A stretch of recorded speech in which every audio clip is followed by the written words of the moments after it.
In today's show, I want to talk about property management, but we're going to bring up some things you may not be aware of. So it will be of benefit to you whether you're currently a property investor or if you're thinking about getting into property investing. Did you know that in one state, the legislation requires you to give your tenant either your personal email address or your mobile number? Really?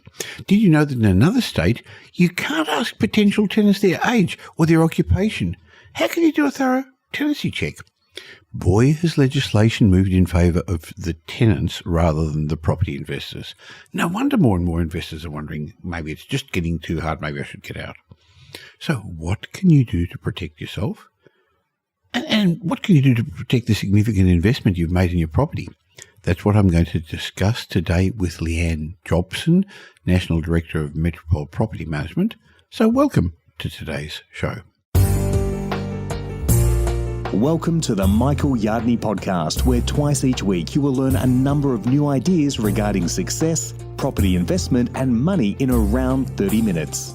Our show is brought to you by Metropole, who specialise in helping you grow, protect and pass on your wealth through strategic property and wealth advice. Now here's your host, Michael Yardney, Australia's authority in wealth creation through property, who has been voted one of Australia's top 50 most influential thought leaders.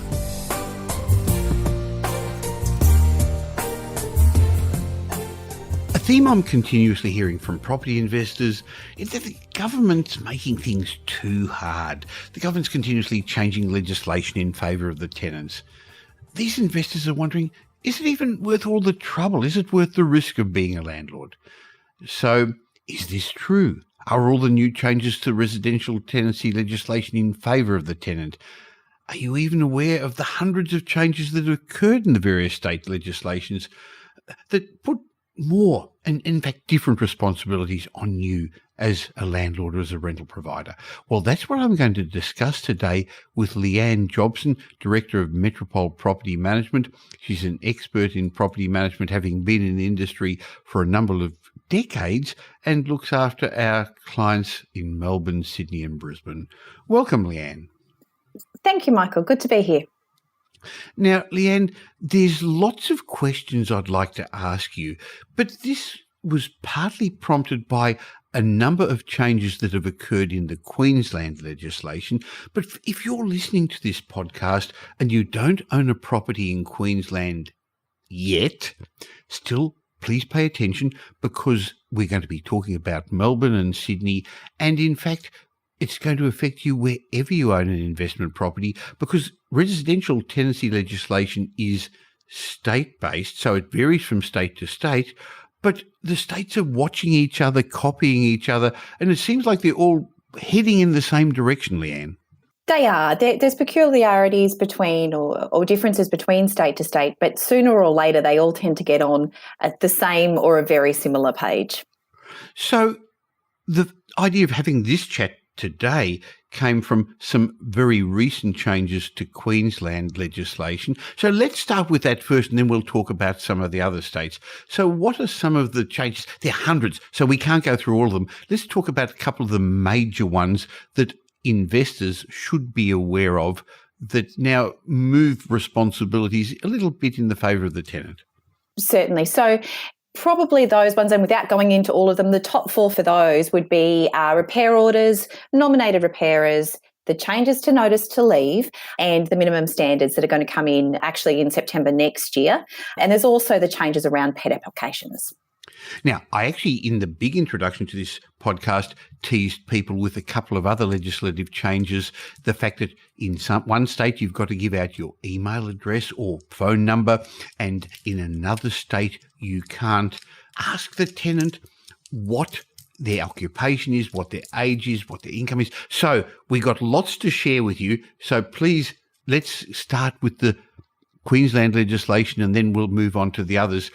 While some people think property management's a boring topic, boy, do I know what your team is up to and how things keep changing. It's far from boring, isn't it? It's way from boring. It's quite a challenge. And if you're in this space, you love it. It is one of those things that changes on a daily basis or on a moment-to-moment basis. But when it comes to the legislation changes, if you're working in one state, it happens, there's probably an amendment once a year and probably a big change once every 5 years. When you're working across the states, you actually see how they all flow into each other and how one is impacting upon the other, which makes it a very exciting space to work in. Well, I know Pam, my wife, started Metropole Property Management 22 years ago. She retired quite a while ago, but she loved it as well. And I think one of the benefits of our team at Metropole in property management is that you and a number of the administrative and specialist teams actually have information across all the states, because a lot of our owners, a lot of our investor clients actually have properties in multiple states. But I've sidetracked you, as I tend to do in our conversations, Leanne. So let's start with some of those legislative changes we need to understand. Certainly. So would you like to start with pets? That's probably the one that I've been getting the most questions about just recently. Well, I'm a pet-friendly landlord and I like to have pets. I don't mind having pets in my property, but I know some people are a bit concerned about it. So tell us about the pet problem in Queensland. Again, this is something that's actually been in place in Victoria and certainly in Sydney more so as opposed to wider New South Wales, where we have lots of strata rules about pets. But specific to Queensland, as at the 1st of October, if a tenant would like to apply for a pet, there is a prescribed application form that they must fill in, and that has lots of information on it. So the number of pets, the type of pets, breed, age, all of that kind of thing. And they submit that application form off to the landlord. The landlord then needs to make a decision as to whether they will just simply allow that pet or whether they will place reasonable conditions or reasonably object. Now, reasonable conditions, probably one of the best ways to sort of say that is that if you've got an unfenced yard and you say, hey, we don't want to fence the yard, therefore we don't want a dog at the property, that's probably a reasonable condition. If you say we don't want venomous animals at our property, that's probably also a reasonable condition, one that would be upheld. So it's all about having a reason to do that. Mind you, if conditions are met, so then the tenant then says, okay, well, we'll build the fence or we'll remove the fence, then you do need to be ready to have that pet.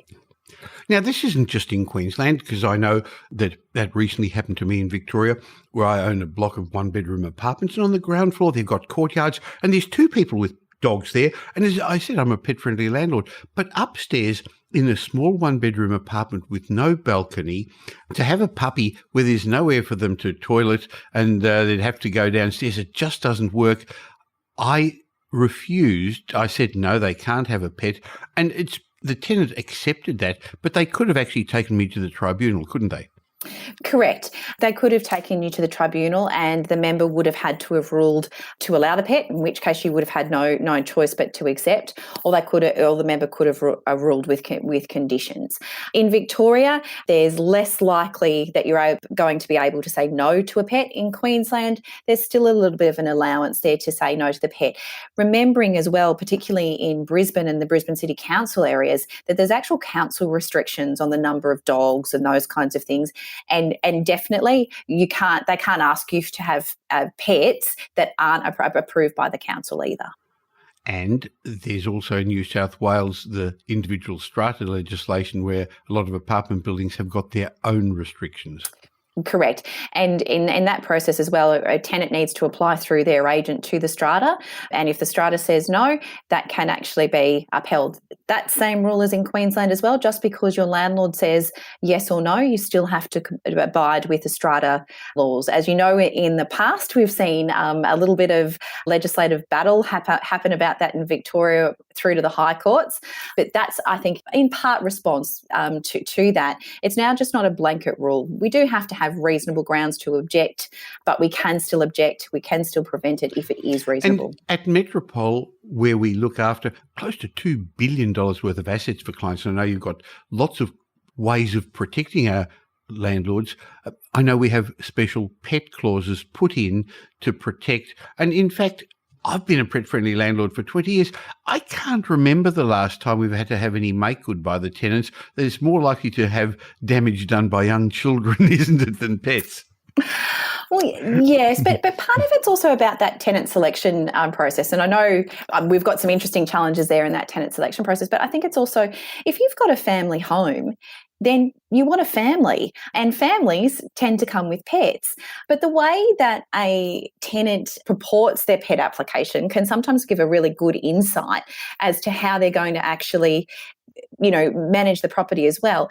We've had some beautiful applications over the years for pets where we've been introduced to their vet, their dental hygienist, a whole heap of people, their birthday parties, their puppy photos, their 10-year anniversaries, all of that kind of thing. And if somebody's taking gives you an insight into the tenants, doesn't it? That's interesting. Exactly. And, if they're taking good care of their pet, there's a good chance they're going to take good care of the property as well. That makes sense. Okay, so one of the new legislations in Queensland that we have got our head around and we're helping our clients with is the pet legislation. What else do owners of investment properties in Queensland or potential owners have to think about? Yep, certainly. So a lot of the changes that are coming into Queensland have to do with repairs and maintenance. So we've got a number of changes there. So the introduction of repair orders, the minimum standard changes that are not coming in until September 2023, but we need to be aware of, nominated repairers, and also a little bit of notice to leave. There's some changes there. So with repairers, now we actually have to give, if there's after hour problems, notification of who the tenant should notify. But hey, haven't we always been doing that at Metropole? Yeah. So at Metropole for some time now, we have a website. It's constantly updated with our trades. We have our trades available 24/7, all of those kinds of things. And they're trades that are trusted by us, that we work with on a daily basis. They're invested in taking care of us because obviously they'd lose our business otherwise. And we've had those available. It's really simple. If something happens, if the hot water system explodes at the night, all they have to do is log on to our website, to a special section of the website, and that nominated repairer will be there for whoever's on call. Now, that includes Christmas Day, Good Friday, all of those public holidays as well. Yeah, we tend to get floods in Melbourne around Christmas time, don't we? Oh, don't go there. You mentioned repair orders, Leanne. What do you mean by that? So repair orders are something that's been really in place across all of the states except Queensland. So a repair order is where a tenant makes application for an urgent or a non-urgent repair, and effectively QCAT order, they bring down a court order that says that the owner of the property must repair that particular item. So for argument's sake, the owner of the property must replace a fence. Now, QCAT will give a time frame. They will also rule perhaps on the level of compensation until that fence is repaired, those kinds of things. But the important and significant change or difference in Queensland is that repair order is property specific. So what that means is if the tenant then vacates before the fence is fixed and a new tenant comes in, the repair order still stands. That means that fence still needs to be replaced even if the new tenant doesn't want it. It's the same if you sell the property, the repair order stands. You still must repair that fence. Leanne, in Victoria, when we had, I think it was 130 legislative changes a while ago, they brought in minimum standards. And I understand that is necessary. I mean, I don't think it's been a real problem for our clients at Metropole who are not slum landlords. But you see those funny stories on A Current Affair where people don't provide good accommodation, fair accommodation for tenants. What's this minimum standards requirement in Queensland? The minimum standards will come in the 1st of September. We don't have the specifics, unlike in Victoria where we've got lots of specifics yet, but we do know what they're going to be about. And really, when you look at them, in most cases, it's how you'd like to maintain your property as a landlord anyway. And certainly if you're looking to get the best rental return and the best capital or equity growth in it, you want to maintain your property in good order. So the changes that are there that we know about are going to be that locks and latches need to apply to all locks and to all doors and windows. It's a pretty reasonable request.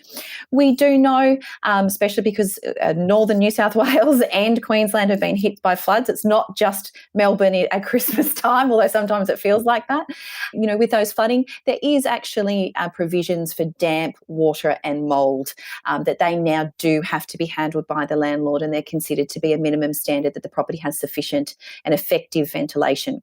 There is also the rules about appliances and in being in good working order. So the fact that, if the dishwasher breaks or the oven stops working, all those kinds of things, that you are going to actually have to maintain that property in good working order. And that means having those items in good working order.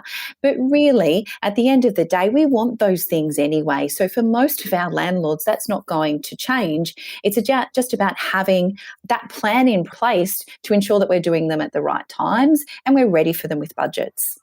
And there was one last Queensland legislative change that you wanted to share with us. Yeah, this one got a lot of press, Michael, and there was a fair bit of scaremongering that went along with it. In Queensland, they removed the no reason or without cause notice to leave or notice to quit notice. And there was a whole heap of hoo-ha going on about how now you needed to either evict your tenants by the 1st of October or you needed to have them signed up by the 1st of October. Neither of In other words, the suggestion from the media was a tenant could stay there for life and you couldn't get them out. That's what the scary headlines were saying. Isn't that right? Exactly. But what they didn't tell you about is, yes, they'd taken that one, really it was a cover-all notice to leave, and they'd brought in a number of other notices to leave that had just more specific requirements to them. Now, funnily enough, the no reason notice to leave was removed in Victoria years ago now. Like, I know that's gone fast, but it has been removed some time ago. And we've just used all of the other reasons that are under the legislation, and Queensland are providing all of those as well. Really, we have to serve notice if you wish to move into the property. That's not a big deal. If you want to sell the property, we have to serve a different type of notice. All these things that you would normally do with a property, we can still do. You want to renovate, you want to demolish and redevelop, you want to do any of those things. There's just slightly different requirements. So we need to have some evidence to be able to do that, and the notice periods have changed. So you are going to have to allow a couple of months if they're actually on a periodic tenancy. Obviously, you can't serve those notices to leave if they're on a fixed term tenancy, and you never could. In other words, you've got to wait for the end of the lease, but you never could anyway. But before we get on to some of those other changes I want to talk about, Leanne, I just want to remind people listening to this that as a property investor, part of the team you need around you is a good property manager. A property manager does a lot more than just collect rent or sign leases. In fact, as you're going to hear from Leanne in a moment, you'll see that there's a lot of things happen below the surface. I mean, if you think about an iceberg, the tip of the iceberg is, we're going to collect the rents and we're going to communicate with you and we're going to get you the best tenants. But understanding the legislation, making sure you don't get into trouble, preventing issues before they occur by having systems in place is what makes a good property manager. And if you're interested in having Leanne and her team look after your property, the same property managers that look after my properties, why not go to metropole.com.au and click on the property management tab. Hey, I'll leave a link in the show notes and you can actually have a chat with Leanne and her team about how we can help you maximise the returns on your property. Now, Leanne, there was some interesting changes recently in New South Wales regarding landlords and emails of landlords, personal contact details. Do you want to just talk about that for a moment? Yeah, certainly. We're talking about changes in Victoria and Queensland, but before there were changes in Victoria and Queensland, there were changes in New South Wales. So again, change is inevitable. It happens all the time. But one of the changes that happened in New South Wales was that there was now a legal requirement for tenants to provide it with a methodology for contacting the owner of the property, regardless of whether that property was managed by an agent or not managed by an agent. But that's one of the reasons we have a managing agent in the middle, because I don't want to be contacted by my tenants at 10 o'clock on a Sunday night when they've forgotten how to go to the switchboard and flick the switch. Exactly.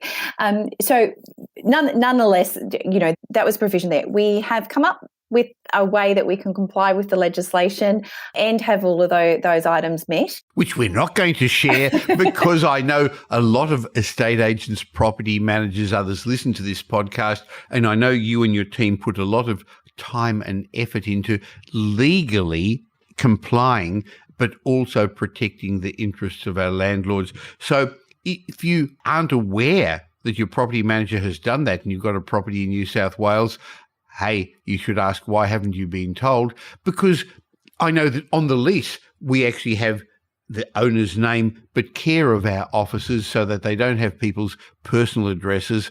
And we, up till now and in other states, have obviously not wanted to have the landlord speak to the tenant or the tenant speak to the landlord. So you've managed to get around that one. There's another interesting change that's occurred with technology that I know that your team at Metropole, our team at Metropole, are instituting at the moment. Tell us a bit about that one. So there's been some great changes in technology, and as much as it came out of necessity that we didn't necessarily want, there were some great changes that came about as a result of COVID, where we saw video walkthroughs being introduced, those virtual tours and that kind of thing. And a lot of those things had been in the world of the sales side of things, but weren't really accessible in the rental side of things. We've had some great things happen just recently, and we'll see more and more of this. Realestate.com.au have now made it available to us to be able to introduce direct links through to 360-degree tours. So essentially what that means is our tenants will now be able to basically walk through the property using a 360-degree sort of look around the room, which is, we should actually put some links later on to our clients and send through a couple of examples, because they're very cool to have a look at as you walk through there. That's something that will be introduced across the board with all of our properties as well. So, Leanne, I know this has actually cost us at Metropole time, effort, technology, expense, equipment, but it's going to help us stand out from the crowd. And again, at the moment, when there's more tenants, there are properties available for lease. Some people would say, do you really need to do all that? But I think it's not just leasing the property, it's actually having the widest pool of available tenants so we can select the best tenant for our clients, for the owners of the investment properties. So it's going to be trouble-free. So I know that our team is looking at that, but something disturbed me when I heard that in Victoria, we actually can't ask tenants about their age or their employment. We can't ask the normal questions that people would think should be able to be asked on a tenancy application. How are you coping with that? The answer is we're coping very well. We've found. I'm glad to hear. We've found ways to get the answers that we need, or the insight that we need, because it wasn't that we needed to know your occupation. It was that we needed to know how well you would suit an area. It wasn't really that we needed to know your age. It's just that we wanted to know whether you would enjoy a block which had or an area that had a whole heap of families and young children. Equally, if you're a uni student or out with the 80-year-olds, that's not going to work either. So there were reasons that we were asking those questions, and we've just had to find different ways around getting that information. I guess this is just as part of general legislation that we don't want to discriminate. And while it's not necessarily discrimination, clearly there are some people who are more likely to make better tenants with less trouble. So I hear that you've got ways around this, which again, I don't think in this forum we should discuss, but I also know they're all correct and proper, but they're protecting our landlords and also making sure that the tenants are ending up with the right property for them. But one of the things that seems to crop up often is the concept of a break lease. In other words, tenants have taken a 12-month commitment. I've actually committed to provide them with good accommodation in good working order, with good equipment and services for 12 months, but they suddenly decide, hey, my life circumstances have changed, I want to leave. What's happening there with the break lease legislation, Leanne? So, first of all, the break lease legislation is different in Queensland, Victoria, New South Wales, all of the various states. So it's important that we don't get confused, because if you're getting advice from a property manager in a particular state, please understand that that's specific to that state.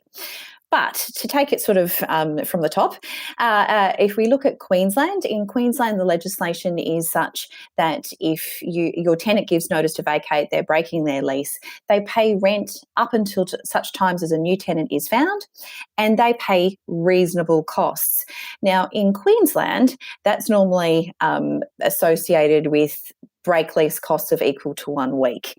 We do it a little bit different in Metropole, because 1 week normally isn't enough to cover the costs of releasing the property. So we recommend that it's proportionate of the leasing fee that they paid when they moved into the property. And I'll explain that a little bit more when we talk about Victoria. With New South Wales, and this is a legislation that's changed there, which I don't like. Unfortunately for our New South Wales or people with properties in New South Wales, whilst you win on a lot of the legislation, this one is one that's not so great. Basically, in New South Wales, the break lease fee or the break lease compensation is based on the length of the lease at the point at which they're breaking it. So yes, they still have to pay rent until such times as a new tenant is found. If they break their lease in the first 25% of the tenancy, so let's say it's a 12-month tenancy, they break it in the first 3 months, they must pay 4 weeks as compensation. If they break it in the 25 to 50%, so the first 6 months, they pay you 3 weeks compensation. In the last 75%, they pay you 2 weeks. In the last 25%, they pay you 1 week. Now, the problem with that is they pay rent until they vacate the property, and then they pay that penalty. They don't continue to pay rent until such times as you find a new tenant. Now, that means that the 1 week, 2, 3 or 4 weeks may not be able to cover the cost of releasing as well as your loss of rent. So Sydney, New South Wales misses out on that point. Although we are leasing property very quickly in Sydney because the vacancy rates are really low right across the board at the moment. Now, in Victoria, if they break a fixed term tenancy, again, they pay rent until such times as a new tenant is found, and they pay proportional leasing costs. So what that means, it's proportion of the leasing costs or what it costs you to lease the property to that tenant. They don't reimburse you your leasing costs for your new tenant. They reimburse you the portion of a portion equal to what they didn't use of their lease.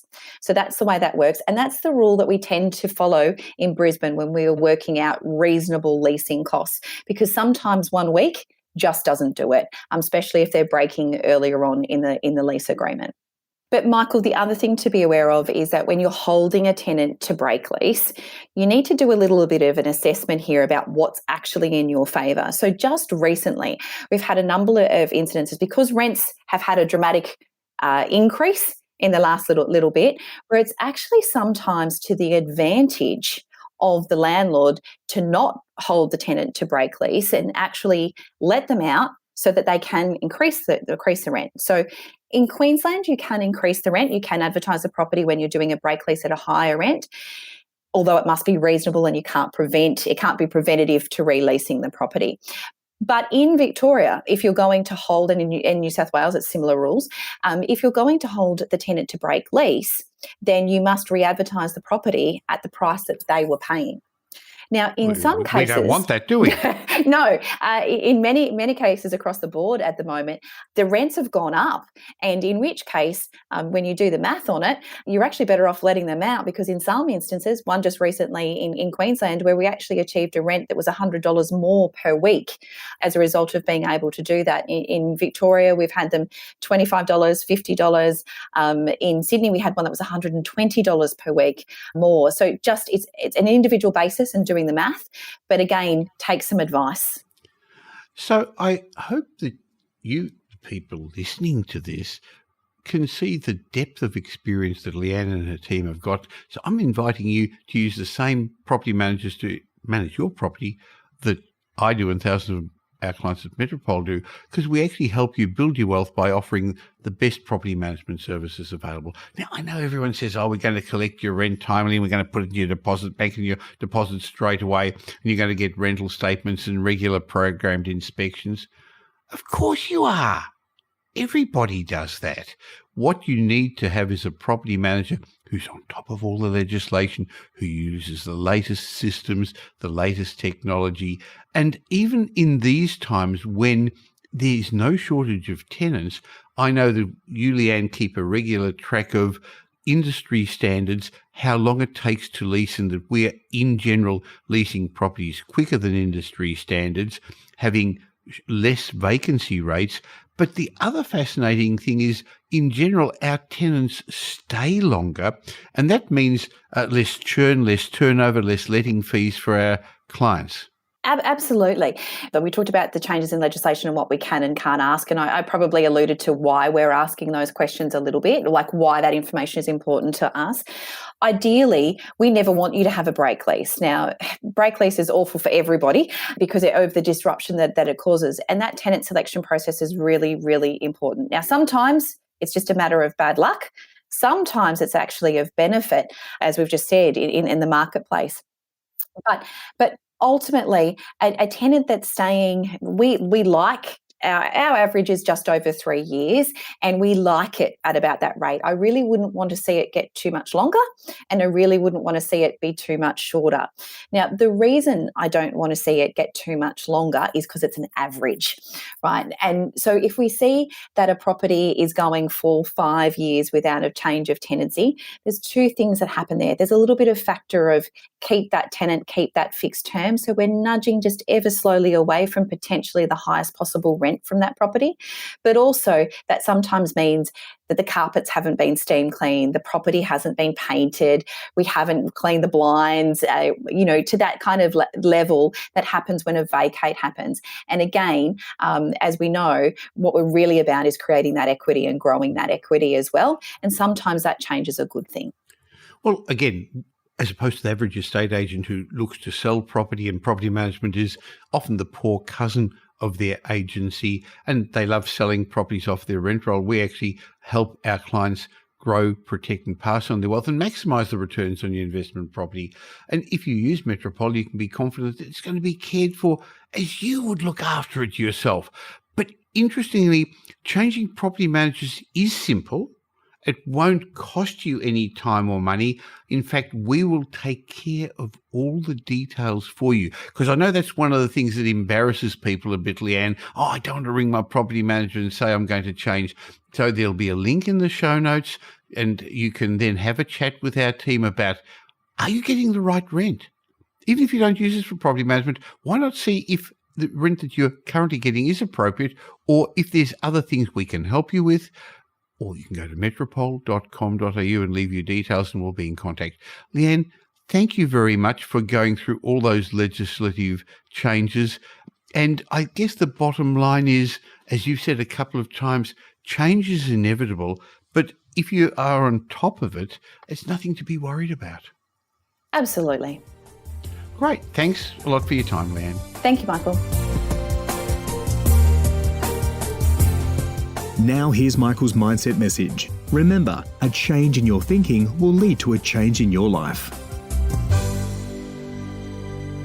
In my mindset message today, I'd like to share with you what I think is probably the biggest lesson I learned from Jim Rohn. And you know I quote my mentor very often, but he called it the great challenge in life. He said, here's the great challenge in life. You can have more than you have got now because you can become more than you are.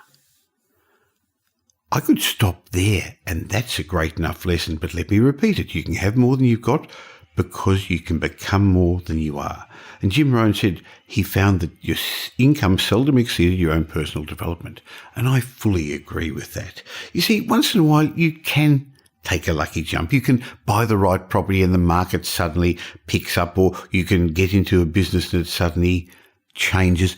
But you get an inheritance, you win the lottery. But I've seen it over and over again that unless you grow out to where it is, you end up going back to where you are. Somebody once said if you took all the money in the world and divided it equally amongst everyone, it would soon be back into the same pockets again. And I agree with that. However, you can have more because you can become more. You see, here's how the other side of the coin reads. Unless you change how you are, you'll always have what you've got. The major thing that makes a difference is what you do. It's the human effort that counts. So in order to have more, you need to become more. I remember Jim Rohn saying that some people said, if I had a job, I could really pour it on, but I've got this lousy job, so it's not going to work. I'm not going to work hard at it. If you've got that philosophy, Jim Rohn said, you're destined to stay in that bad job. Jim Rohn said, some people say, if I had lots of money, I'd be really generous, but I don't have much money, so I'm not generous. And he went on to say, see, you've got to change that philosophy or you'll never have lots of money. So my message to you is, unless you change, it won't change. Amazingly, however, when you throw out the blame list and start to become more of yourself, you learn more, you grow more, then all of a sudden, everything is going to change around you. Thank you for spending this time with me today, and if you got some benefit from today's show and you know somebody else who'd also benefit from it, please tell them about it. Help me in my quest to make more people financially literate. Of course, you can always tell the world about it by leaving a review wherever you're listening to this podcast. All podcasts have a little share button, so please tell somebody about it. Now, I'll be back again real soon, but you can catch me in between these shows on social media. Just look for Michael Yardney. Oh, I've got a bonus for you, a way of saying thank you for subscribing to this podcast. Just go to podcastbonus.com.au.